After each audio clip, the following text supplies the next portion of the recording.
Dartmouth College versus Woodward, Supreme Court case of 1819. This was a time where Americans were forming into a nation. The American people were sorting out rights and powers held by the federal governments versus states. Which is the bias of this court, which gave answers to the country about how government connects to institutions that are older than there in a time at a new nation. About Dartmouth.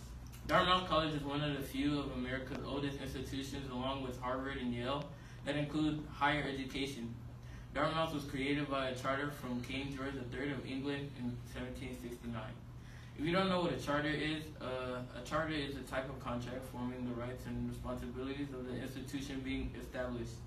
This specific charter created Dartmouth College, which formed its structure and purpose, and also made this institution private. After separating from Britain, they set out to continue expanding and building onto their new nation.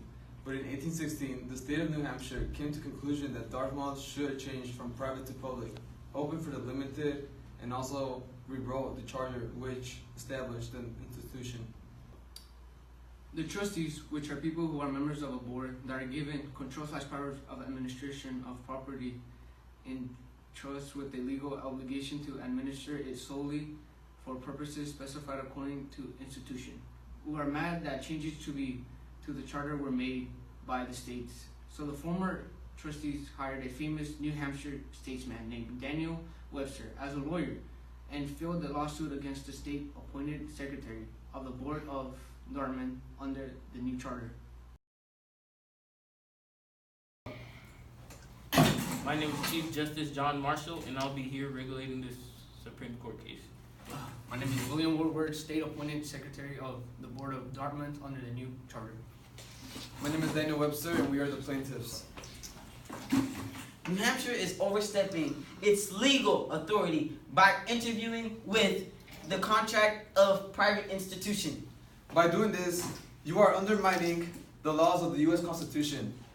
I object. Dartmouth College charter was not a contract entitled to constitutional protection.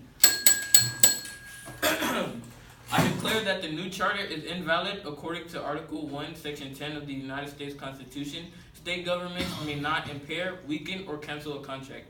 Therefore, the charter is invalid.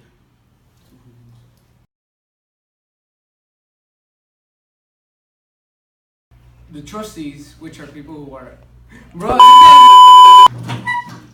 Good morning, good afternoon. Redo it. evening. The trustees, which are people who... The trustees, which are people who are members of the board that are given control/powers of the administration of property and trust, which are legal obligations of administer it solely for purposes specified according to the institution. Bro, I can't do this shit, bro. It's too far, bro. Purposes specified according.